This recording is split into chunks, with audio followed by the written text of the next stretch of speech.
भगवान रामाची कथा सगळ्यांना माहीत आहे, पण तुम्हाला माहीत आहे का, या कथेतील सर्वात शक्तिशाली कोण होती? ना तिने तलवार उचलली ना युद्ध केलं, तरीही ती सर्वात शक्तिशाली होती.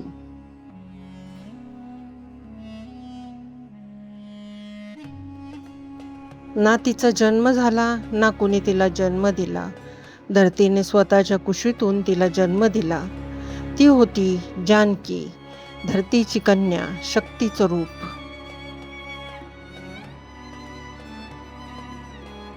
एक नजर, एक बंध आणि सुरू झाली इतिहासातील सर्वात पवित्र प्रेमकथा. पण हे प्रेम सुखासाठी नव्हतं, हे प्रेम होतं परीक्षेसाठी.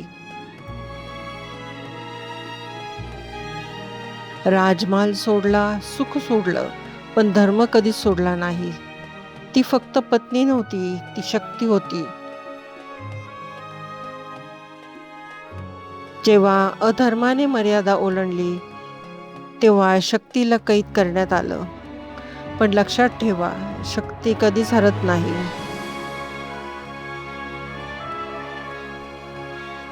ना ती ओरडली ना तिने भीती दाखवली.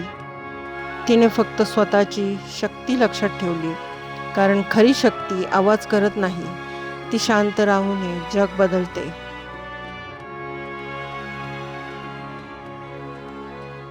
जिथून आली तिथेच परत गेली. ही कथा फक्त भगवान रामाची नाही, ही कथा आहे माता सीतेची. त्याग नाही, शक्ती साजरी करा. सीता 9 मे.